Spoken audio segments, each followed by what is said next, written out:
최근 채용비리 뉴스가 많은 취업준비생들의 좌절과 분노를 일으키고 있죠. 이 경기도 의회에서도 변화가 필요하다는 목소리가 큽니다. 경기도 교육의 현장 어떻게 달라질 수 있을까요? 이경 경기도의회 의원과 함께 달라지고 있는 교육 현장의 목소리 들어보겠습니다. 어서 오십시오. 네, 안녕하세요. 이경 경기도의회입니다. 반갑습니다. 네, 반갑습니다. 네. 최근에 경기도의회 그리고 경기도교육청 3자가 힘을 모았습니다. 그러니까 올해부터는 사립학교 교사 학교가 아닌 교육청이 채용을 하게 된다고 하는데 자세한 내용 좀 설명 좀 해주시죠. 네, 젊은 세대의 최대 관심사라고 하면 단연코 취업이라고 볼 수 있습니다. 최근 이슈를 보면 취업하기 위해서 경력을 허위로 작성하거나 아니면은 편법 취업이 문제가 되고 있는 사회 현상이 있는데요. 교육 현장을 보면은 국공립의 경우에는 공정한 채용 절차를 공개적으로 치르고 있습니다. 예. 검증이 돼 있는 부분이고요. 그리고 매년 수많은 취업준비생들이 교원과 또 교육청의 사무직원에 또 지원을 했고요. 그리고 경쟁도 상당히 치열한 편입니다. 그런데 사립학교를 살펴보면은 교원 임용과 사무직원 채용이 사립학교에 위임이 돼 있는 상황입니다. 이게 공정하게 치러지면 아무 문제가 없을 것인데요. 채용 절차가 따른 시험 절차가 사립에 별도로 있지만 잊혀질만 하면 사학의 편법 채용 비리가 지금 언론의 사회면을 장식을 하고 있는 현실입니다. 교육계 입장에서 보면 상당히 뼈아픈 부분이고요. 이를 바라보는 국민과 또 취업준비생 또 청년층에서는 사립학교 채용 절차가 매우 불공정하다 이렇게 생각을 하고 있고요. 이렇게 또 공정한 절차를 이미 거쳐서 선발된 사립학교 교원이나 사무직원의 경우에도 자괴감을 느낄 수 있는 부분이 있습니다. 네. 2021년 3월에는 경기도교육청, 경기도 그리고 경기도의회 더불어민주당이 이런 부분에 대해서 사립학교 공정채용을 해야 되겠다는 부분에서 단체 협약을 맺은 바가 있습니다. 이른바 그 채용의 투명성 공정채용인데요. 이후에 사립학교법이 개정이 됐습니다. 그래서 제가 그 대표 발의한 조례에는 사립학교가 공정채용에 나설 경우에 비용과 함께 해당 사학에 행정적, 재정적 지원을 하는 그런 내용을 담고 있습니다. 네, 일단 말씀하신 것처럼 법이 개정되면서 그러니까 3차까지 시험이 있는데 사립학교 교원을 채용하는데 1차 부분이 이제 교육청이 실시를 하기로 돼 있는데 나머지 2, 3차 부분은 이게 경기도 교육청에서 할 수 있게 된 거고 그 부분을 발의하신 거잖아요. 네, 맞습니다. 조례 제정 시에 가장 심혈을 드린 부분이 그 부분입니다. 교원 외에 사무지원 채공시까지 사학으로 하여금 공정 채용에 나설 수 있도록 그렇게 하는 부분이었는데요. 9월 24일 개정된 사립학교법에는 사립학교 교원의 1차 채용 시험만 경기도 교육청 또는 교육청에 위탁을 하게 돼 있는 부분입니다. 나머지 이어지는 그 2, 3차 면접이라든가 구술평가는 위탁을 안 하게 돼 있어요. 그래서 예. 그건 권장상으로만 돼 있는데 자체 정관에 따라 이루어지는 사무직원 채용도 전국 최초로 공개적으로 위탁을 할 수 있도록 규정을 했습니다. 그래서 인사 비리나 회계 부정을 예방하고 경쟁력 있는 인재들이 사학에 지원을 해서 선발을 해서 교육의 질 향상이 될 수 있다 이렇게 기대를 하고 있습니다. 조례의 주요 내용을 말씀을 드리면은 사립학교의 공정채용 참여 활성화를 위해서 사립학교 교원과 사무직원 공정채용 기본 계획을 교육청으로 하여금 수립 시행하게 했습니다. 네. 그리고 채용 공정성 지표를 교육협력 지원 사업에 평가할 때 활용하도록 했고요. 채용 전형 전체를 공정하게 홈페이지에 공고하도록 했습니다. 교원과 사무지원 채용 그 전체를 위탁하는 그런 사학 법인에 대해서는 행정적, 재정적 지원을 추가로 한다는 내용이 포함됐는데요. 채용 비리로 좌절과 분노를 느끼는 그런 청년과 그리고 취업 준비생들에게 공정의 가치를 다시 한번 높이는 계기가 될 것을 기대하고 있습니다. 네, 말씀하신 부분 중에 행정적, 재정적 지원에 대해서 저희가 얘기를 할 거 하는데 학교 입장에서는 분명히 우리가 뽑을 수 있는데 그 권리를 교육청에게 양보를 하는 겁니다. 그러려면 학교 입장에서 뭔가 유인책이 있어야 될 것 같은데요. 네, 사립학교의 공정채용 추진에 대한 호응도가 예상보다 높습니다. 도내 초중고등학교 사립학교 한 240여 곳 중에서 내년에 채용을 추진하는 곳이 11곳입니다. 19명의 교원을 선발할 예정인데요. 이들 학교가 모두 공정 채용 지원 조례안에 따라서 채용 전체 과정을 경기도 교육청에 위탁을 하기로 결정을 했습니다.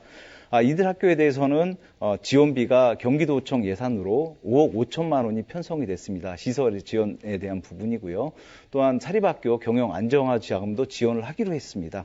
이와 더불어서 5억 5천만 원이라면 그러니까 각 곳이 아니라 학교당 이제 5천만 원씩 별도로 그 정도로 추가로 지원을 되겠네요. 하고 있습니다.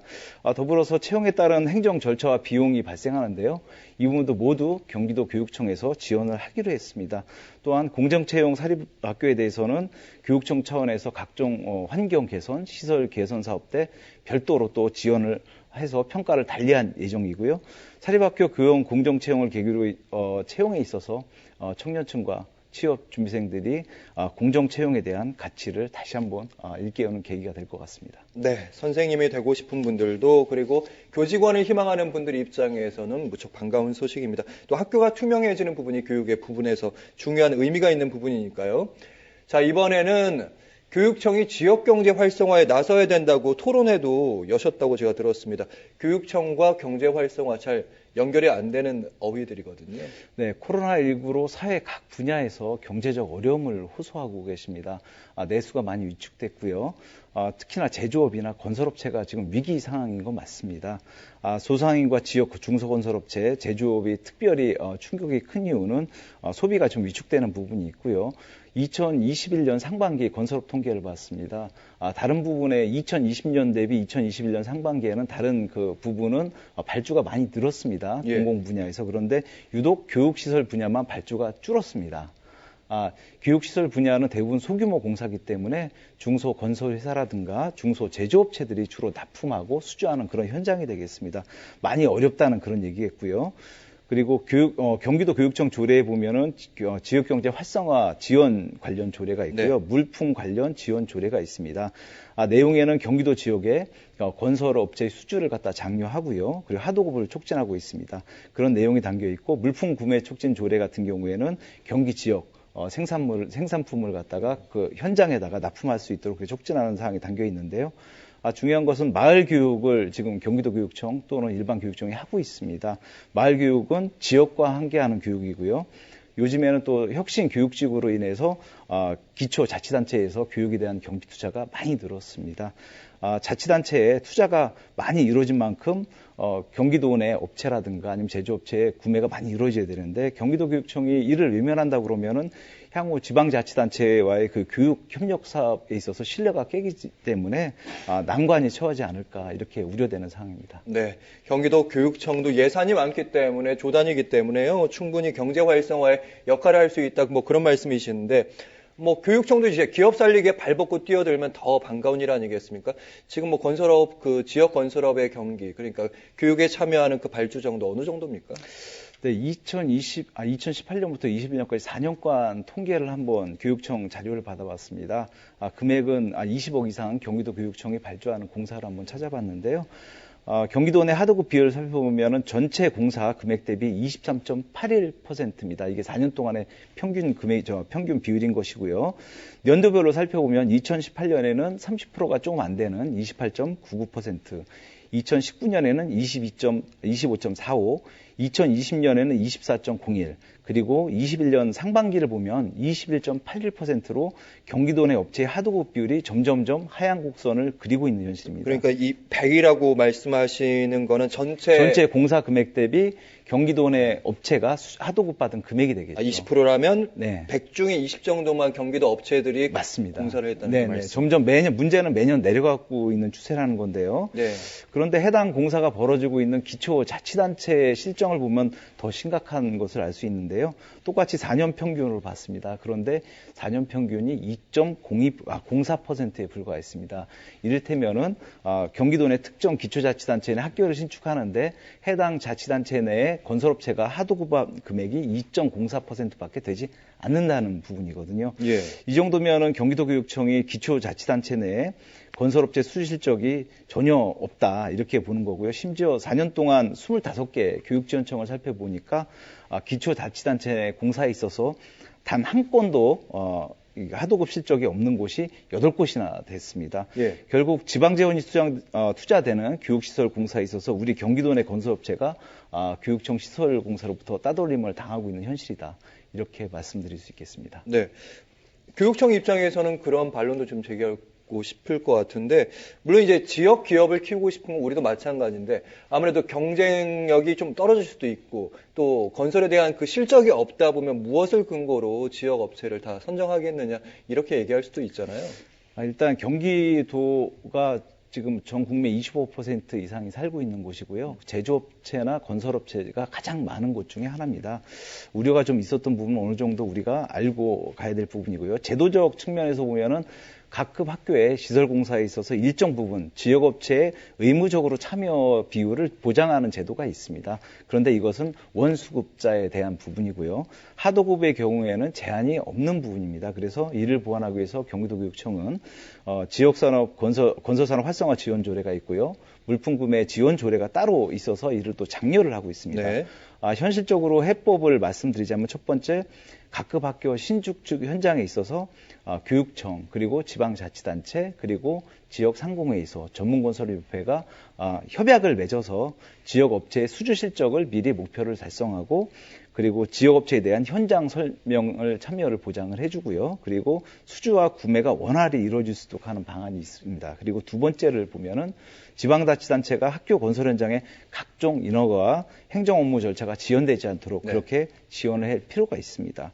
또 지역 내 발주와 하도급 활성화가 될 경우에는 추가적으로 지방자치단체에서 교육경비 대응 사업에 적극 나서는 모습을 보여줄 때 지역 건설업체나 제조업체가 교육청 발주공사에 있어서 참여가 늘 것으로 판단을 하고 있습니다. 네, 이번에 좀 다른 얘기 해보겠습니다. 지난 4년간 이제 교육위원회 상임위에서 활동한 것으로 제가 들었는데 사실은 경기도의회 의원들 보면 상임위를 여러 곳으로 꼭 나쁘다고 볼 수가 없는 게 여러 전문성 때문에 옮기시는 경우 많은데 4년 동안 쭉 보시니까 경기도의 교육들 어떻게 좀 발전해 왔습니까? 네, 4년 동안 교육위원회에 몸을 담고 있습니다. 교육에 대한 그만큼 열정과 관심이 컸다고 말씀드리고요. 교육의 참다운 발전은 보편적 교육 복지가 가장 중요하다고 생각을 했습니다. 그중에서도 교육 3주체에 대한 그런 복지가 중요한 부분인데요. 먼저 조례를 개정해서 고등학교 무상급식을 앞당겼습니다. 경기도가 늦었지만은 한 발 더 내디딘 성과였고요. 다음은 중고등학교의 무상교복과 무상교육을 이끌었습니다. 혼자만의 일은 아니지만 10대 경기도의회가 한 성과 중에 하나입니다. 미세먼지 대응 관련해서는 모든 학교 교실에 공기청정기가 설치되었고 체육관 없는 학교에 체육관 신설도 함께 이끌었습니다. 교육위원으로서 활동하면서 나름대로 보람을 느끼는 부분입니다. 네. 경기도의회에서 민주당의 대표단으로 활동하고 있으시고 지금 이력이요 협치수석을 하고 계십니다. 협치수석 어떤 내용입니까? 네, 후반기 경기도의회 더불어민주당에서 협치수석으로 활동을 하고 있습니다. 우선 협치수석의 역할을 말씀드리면 집행부와의 정책 조정, 협의를 통해서 예산이라든가 정책에 반영시키는 그런 중간 촉매제 역할을 하고 있다고 말씀을 드리겠습니다. 경기도의회 의원님과 상임위원회의 각종 정책 사업이 있는데요. 이를 취합하고 검토해서 교섭단체 차원에서 경기도청과 교육청과 함께 정책 제안에 대한 그런 협의와 그리고 예산에 대한 그 제안서라든가 이런 걸 조정을 하고 있는 거고 있습니다. 정책위 의장 이 정도 보면 됩니다. 예, 같이 그런 맥락으로 보시면 되겠습니다. 예. 2020년 후반기 들어서는 집행부와 정책조정회의라는 틀을 새롭게 협약을 맺었습니다. 그리고 인사청문회도 추가 실시를 하기로 이렇게 협의를 한 바 있고요. 이를 토대로 각종 정책 제안을 협의하고 예산안에 반영을 했습니다. 대표적인 것이 경기도 재난기본소득과 경기지역화폐 소비지원금, 소상공인 마이너스 통장 지원, 그리고 여성청소년 기본생리용품 보편 지원, 고등학교 무상교육 조기 시행, 학교 없는 체육관의 건립, 그리고 교육재난지원금, 사립유치원, 교육안정화 자금 지원 등 민생과 밀접한 부분을 이끌어야 된다고 말씀을 드리겠습니다. 10대 경기도의 후반기를 보면요. 추가 경정 예산을 포함해서 50개의 정책 사업을 협의를 했고요. 네. 예산으로는 2조 3,820억 원이 정책 제안에서 편성이 되었다고 말씀을 드리겠습니다.